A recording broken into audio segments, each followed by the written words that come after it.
Hi, it's Penny here, and in this video, my plan is to take my list of 2025 book releases, mostly fantasy and sci-fi. I've read a bunch of them, but I want to try and prioritize the ones that I haven't read yet. And I would really love if you have read any of these, if you could let me know down in the comments whether you think they're worth picking up or whether I've got the wrong idea or the right idea about some of these. So let's get into the list. I have it in front of me in a Miro board here, and I'm going to try and group things somewhat.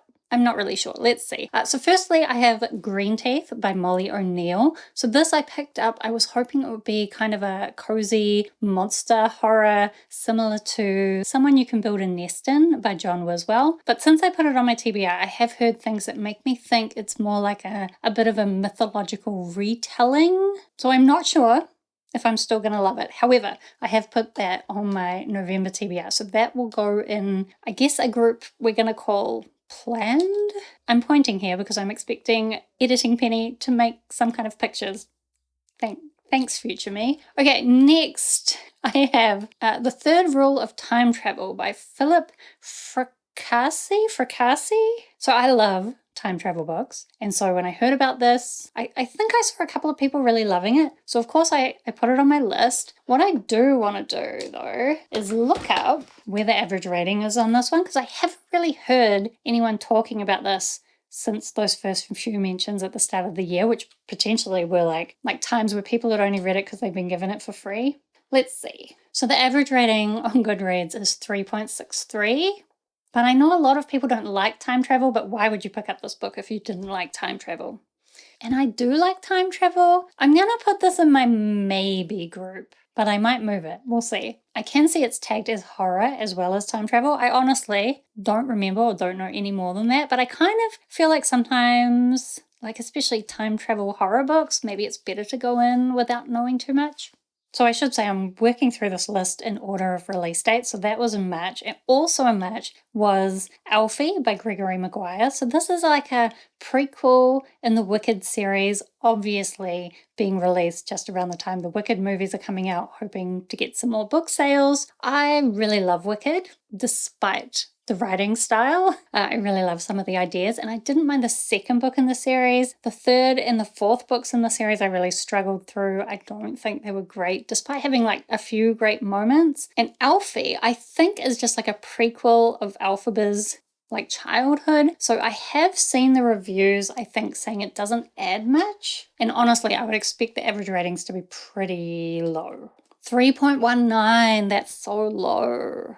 I honestly wonder how many people have picked this up just having watched the Wicked movies, seeing this as a new release in that same world and expecting a similar vibe, but the books are totally not. I mean, maybe he's toned it down a bit for the books, but yeah, I wouldn't expect this to mesh well with a lot of moviegoers. I'm thinking about putting this in the not sure category, but maybe I should force myself to make a category that's actually no, because I think maybe that one just needs to go in the no. I need to take it off my list. I'll forget it even exists and it won't matter. I think the main reason I kind of still want to read it is because I'm a completionist, and so I've read the rest of the series, but I just don't think I'm going to like it. So I think we'll take it off. It's a no. Okay, next on my list we have books from May. I have The Incandescent by Emily Tesh. This, all I know about it is that it's a dark academia.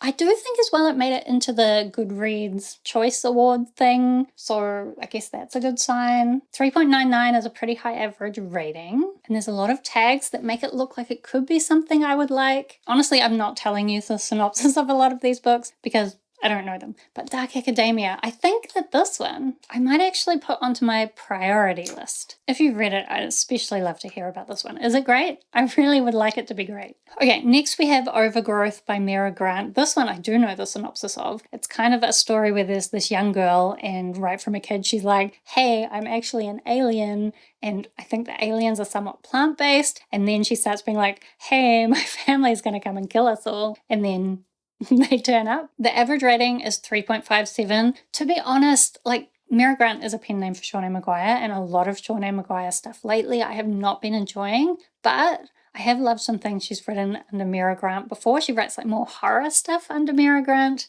But honestly, given the low average rating, I think I'm going to put it in my maybe list. I feel like at the moment I'm pretty much putting one book in each of my different categories, but I guess that's introducing you to my categories. Okay, next we have, this is also going to go in a different category. Brighter Than Scale, Swifter Than Flame. I don't know much about this except that it's got dragons in it. Again, I saw some people really raving about it, but I think I just can't access this. So there's no audiobook.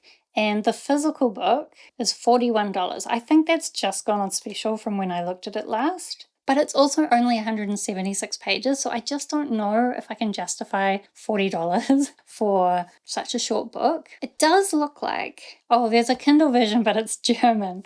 If only my German was better. I think I'm going to have to put this one under what I'm calling access issues. But goodness, maybe I can make a goal to get good enough at German that I could read this in German, since that appears to be the cheapest way that I could read it. Anyway, for now I'm going to put this in access issues. And I actually missed one in April. Another one I have access issues with is The Night Eaters Volume 3 by Marjorie Liu and Sana Takeda. So this is the creator duo that makes the monstrous graphic novels that I really love. And The Night Eaters is also another kind of demon-y horror story following these twins learning about the supernatural from their parents. I really like the first two, but now that I've moved, my new library doesn't have these books, and so it won't be getting the new one, and they're too expensive to buy. Maybe I could wait for some kind of combined volume at some point, but I think for now it has to go in access issues. And another one that is kind of access issues is the next book in the Burning series by Evan Winter. So the first book was Rage of Dragons. I did have in my original anticipated releases list that we'd be getting a new book in the series, but it doesn't look like it's happening. Will it be next year? I don't know. I'll probably put it on my list, but it's one that just hasn't been coming out for quite a few years now. So I don't know. Does not being released count as an access issue? Let's say it does. Okay, then we have The Liminal Zone Season 2 by Junji Ito. I really liked his Liminal Zone first season, I guess. So I wanted to read the second book. Junji Ito does horror manga. I have really loved some of it.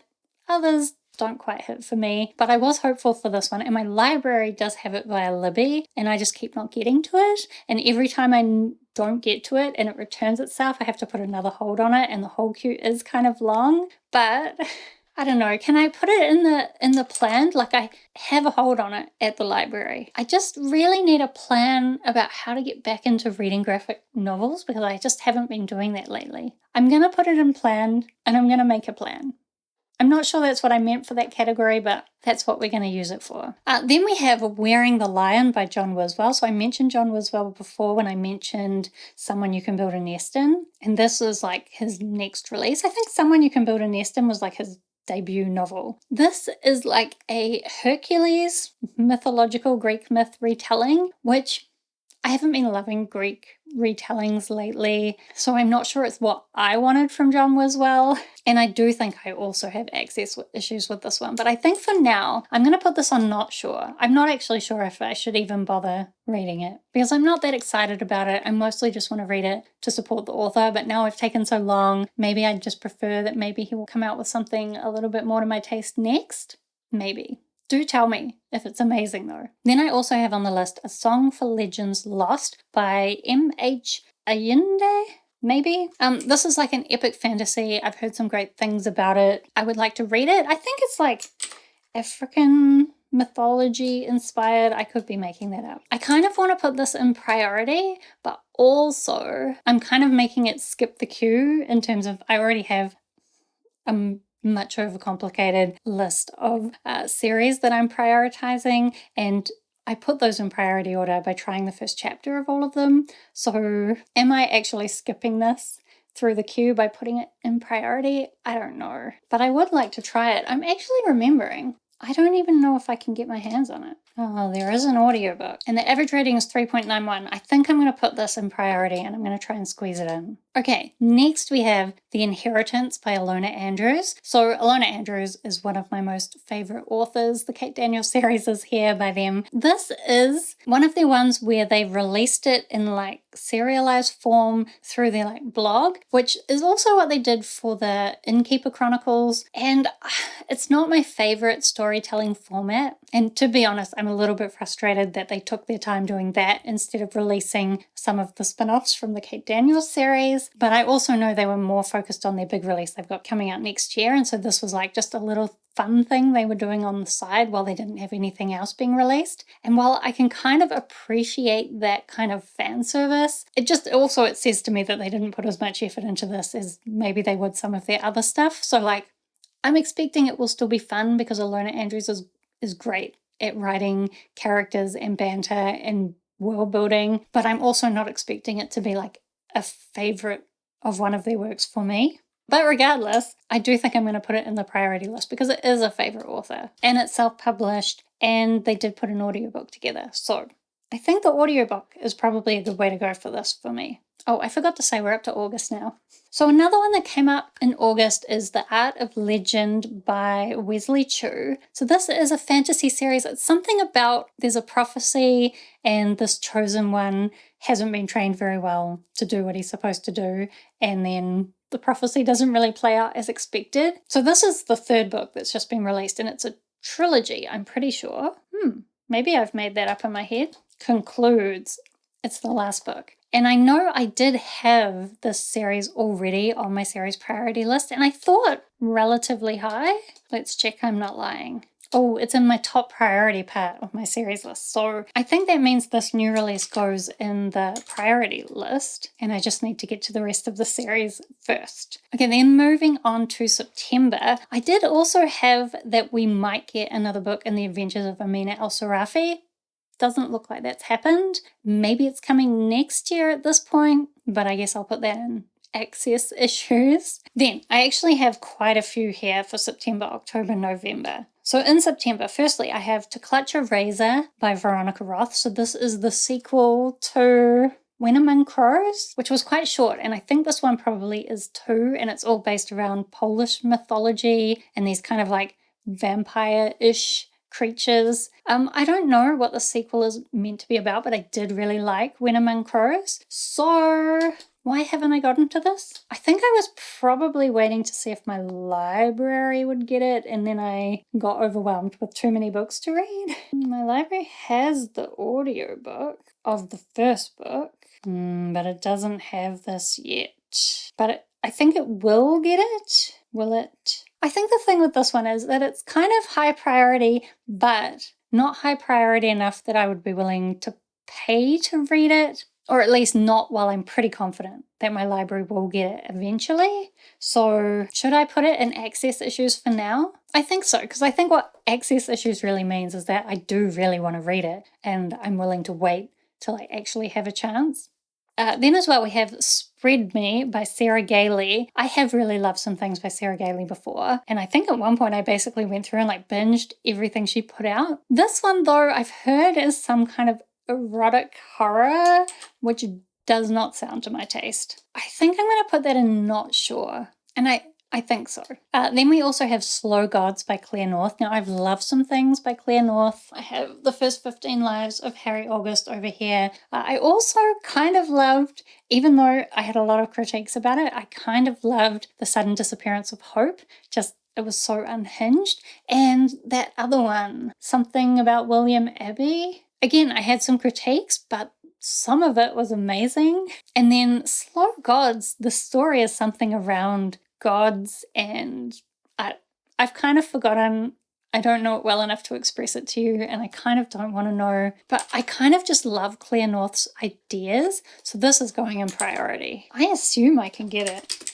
Yes, I can. Goodness, I would have been so mad if I couldn't. And then we also have Spellcasting On by Andy R. Christopher, which is another name that AC Buchanan or Andy Buchanan has been writing under. I've really loved some things by A.C. Buchanan, I would say specifically, because I think that's what they published the things I love the most as. Anyway, I've really loved some of their work. However, they do have kind of a few cozy fantasies, and cozy fantasy just isn't really my thing, and I think that's what this is. So I'm gonna put it in maybe, though, not sure, because they are a New Zealand author, and I like to support New Zealand authors where I can, and I have, even their cozy fantasy stuff, I did like one once. So I still think this might be worth trying for me, maybe.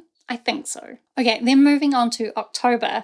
Firstly, we have Queen Demon by Martha Wells, which is the sequel to Witch King. I do want to try this, even though I don't think I would quite put it at priority because there were some things about the first book in the series that let me down, but I'm curious to see, I think that was mainly a structural problem, and so I'm interested to see if the sequel will do better. But I don't want to put it in priority, so I think I'm actually going to make another list. Every time I prioritize, I start making a million different lists of lists. It's just how I like to do it. I'm going to put Queen Demon in a priority between priority and maybe, and I'm going to call it Want to Read. Then we have Girl Dinner by Olivia Blake, which I think is some kind of horror that perhaps has something to do with eating people. Maybe. I don't always get along with Olivia Blake's plot. Actually, I think she has a lot of plot structural problems as well, but I really love the ideas of her stories, and some of the writing I really love. And I do actually already have a suspended hold on Libby. So I think I'm actually going to put this in planned, and I'm going to try and get it on my December TBR. I think that's the plan. Then we have All That We See or Seem by Ken Liu. Now, I put this on the list before I tried The Grace of Kings, which I DNF'd. That's his big epic fantasy. I was hoping to love it. I did really love the first chapter. Then I got into it. Every chapter after that did not live up to that first one, in my opinion. But this is more of a sci-fi novel, and it's got something to do with dreams, which does sound interesting to me, but I am very concerned about his writing. I think I just maybe need to try it. I'm going to put it in Want to Read. I think that's what we're going to do. I want to read it, but there's a chance I won't love it. Then we have another one of these Babysitter's Club graphic novel adaptations, which doesn't really fit in with the rest of these novels at all. I will definitely be reading that. I think I have a hold on it at the library. So that goes in planned. Then I have on here This Way Lies Madness, short stories from the Edge of Darkness. So I had put this on the list because it is edited by one of the editors is a New Zealand author that I've read things before and loved, Lee Murray. But I looked it up the other day on Amazon, and I did see that it's kind of like a series of short story anthologies. And so I was expecting this to be a bunch of New Zealand authors, but that's not what it is. So I think actually, because short story anthologies often just don't go well for me, I think I'm going to put it in no, because I think I learned more about it. I don't really think it's what I want to read. Then next, we have King Sorrow by Joe Hill, which I only put on my list recently. I think it was only released very recently. And then I saw it was on the Goodreads Choice Awards, which made me realize that it's fantasy. Although I expect it still has some degree of horror, because Joe Hill normally writes horror stuff, right? Joe Hill, Stephen King's son, if you don't know. Oh yeah, I put this on the list because I saw it was tagged Dark Academia. It is also tagged horror, but Dark Academia horror also still sounds like something I would love. I think I'm going to put this, though, in the Want to Read section, not the priority section, just because I haven't read anything by Joe Hill yet. So, my excitement to read that, I'm interested, but I'm not as excited as the other ones. Is that fair when I look at, The Incandescent and A Song of Legends Lost, where I haven't read anything by either of those authors either? And I haven't actually been thinking about prioritizing within these groups. Can I even face that? Do you know, I think it's going to Want to Read just because I think it's a really long book. 881 pages. I cannot prioritize that. I do not have the willpower. I do not have the time. And then lastly in October, we have The Outsiders of Auckland by Kenneth Feller. So this is a New Zealand authored book. You can tell Auckland is a reference to Auckland. And actually the author reached out and sent me a sample for this, and it actually seems like a really interesting concept. It's all very death metal inspired as well as being kind of D&D focused. To be honest, D&D books don't generally work that well with me. I feel like I seem like the kind of person who would like D&D. It just doesn't appeal to me for some reason. Like that Nicholas Eames book, Kings of something. I wanted to love it. I didn't. And I think this might be kind of similar, although I read a bit of the sample and it seems very like action heavy, which again, isn't really my preference. But I did really like how it used a lot of very New Zealand and Australian slang, and it's quite brutal. Like, I think if you like death metal and you're a New Zealander or an Australian, or you like New Zealanders and Australians, you could really love this. As well, he does have right at the beginning like a Spotify link that has a bunch of songs in this playlist, and the names of the songs are the names of the chapters. And I think that's a really cool concept. So like, I don't really think that this book will be to my taste, but I do think it's a cool concept. So I'm going to put it in not sure. Like, I'm not saying I won't read it because there are things that interest me, but I don't think it would be to my taste. But if it does sound like it's to your taste, I think it could be really cool. Then moving on to November, there is going to be another volume of Monstrous coming out. My library does get the Monstrous graphic novels, but honestly, quite a period of time after they come out, so I probably won't be reading this till whenever it comes out. So I guess we'll put it in access issues. Then as well, we have The Nameless Land by Kate Elliott. I am actually reading on my Kobo at the moment the first book in this duology, The Witch Roads. I'm not loving it, so I don't know if I will continue with this duology. I guess maybe I'll put it in maybe. We'll see how I feel once I get to the end of the first book. Oh, and then we also have Outlaw Planet by M.R. Carey. So I have loved some things by M.R. Carey. I did a video recently where I ranked all of his books that I've read, which is like I've read all his books. But I recently read Infinity Gate and Echo of Worlds by him, which are also multiverse books. I'm not sure if it's the same world, but while I loved the beginning of that series, it went downhill for me. There was a lot I didn't like, and a lot of that was the tone of the writing.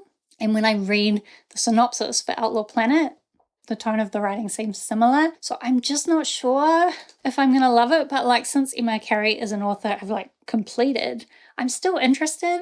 And I have loved some things by him. Let's look up the average rating, because last time I looked it up, it was really low. Has it gotten lower? Oh, interesting. It's 3.84. That has gone up a lot because it was like 3.4 or something last time I looked. Who's been giving it these 5-star ratings? Even the people who are saying they loved it are saying that it's confusing. I don't know, but I'm going to try it. I'm going to put it in want to read. I'm going to try it, but I'm unsure. I think it hasn't quite come out yet. November 18th. Oh, as I'm filming this, that is today. I don't have time to read it at the moment anyway. I'm really looking at this list. I shouldn't be prioritizing it. Okay, then last in December, we have Tailored Realities by Brandon Sanderson, which I think is like a short story anthology. Maybe a bunch of sci-fi stories that don't fit into the Cosmere. Spanning the genres of fantasy and science fiction, this collection features stories from beyond the bounds of his Cosmere universe. Oh, it will include Snapshot. I've already got that. What are the other stories in it? Have I already got those? There's a novella called Moment Zero. That seems to be the new thing. I have loved some of Brandon Sanderson's sci-fi. Honestly, some of Brandon Sanderson's stuff is my favorite. I still love the original Mistborn trilogy and Elantris, but I think just some of the later books in the Cosmere really weren't to my taste. They got a little bit silly. They didn't do a great job with the themes of the stories. And that has kind of like, as I've been kind of going off his style of writing, and everybody else, or like a lot of Sanderson fans, have been getting more extreme in their love of the Cosmere. Like, I know I'm not the only one who was disappointed in Wind and Truth and some of his later works, but I do follow some people who are getting more and more extreme in their fandom of Brandon Sanderson, and since I've also been at the same time not enjoying some of his stuff, it just makes me feel like, ugh, he's just not for me. So I don't know. I would only get this if I can get it from the library, but it's Brandon Sanderson, so it's likely I would be able to at some point. I'm trying to decide, should I put it in want to read? Like, I'm so close to having completed Brandon Sanderson, which, given how much he puts out, I think is impressive. But I also am not that excited about reading it, so maybe I should put it in maybe? Or should I just put it in access issues and wait to see when my library gets it? It's not coming out until December. I'm just going to put it in want to read, but I think by the time I get to it, maybe I'll have heard some things that make me decide whether I actually read it or not. Oh, why not? Okay, so looking a little bit more into this priority list, I might try and actually prioritize my priority list. Am I even making sense anymore? Probably not. I think I have to put, I think I'm going to put The Inheritance at the top because I think I'm the most likely to be able to get to that via audiobook soon. And then I'm going to put Slow Gods because I really would like to read that. Then I'm going to put The Art of Legend because I already have that series in my priorities. Then I'm going to put The Incandescent because it's dark academia. And I do think, well, actually, I think that and A Song of Legends Lost I might do via audiobook. But I think I'm going to really try and get to all these priority ones in December or January, maybe February, maybe we'll just say Q1. Maybe we'll just say summer, maybe. I kind of wanted to try and get to all of these reads in Q1, but I feel like it's not doable. I feel like maybe I should not worry about any of the ones from Maybe and Underneath. Oh, except access issues. Obviously, I'll keep those on my radar. I'm actually thinking of changing the way I track my books a bit to have like a proper TBR, these are books that I definitely want to read, and then having like a secondary TBR, which is like books that maybe I don't want to read, but I'm interested enough that I feel like I just want to put them on a list, and then I can regularly just go through and delete anything off that list that I don't care about. And then also realistically, I'll probably never get to that list because I'll always have priority books on my TBR that I want to read more. But like, it lets me put books on a list and feel like I'm not forgetting them when I'm considering them, but also not let those books distract me from the books that I'm like really interested in. I don't know if that makes sense. I would be really interested to hear how you prioritize all the books that you want to read. I feel like it's a constant struggle. So let's chat down in the comments. Do subscribe if you'd like to see more of my bookish videos. Otherwise, thank you so much for watching. I hope that you are doing well, and I will see you next time.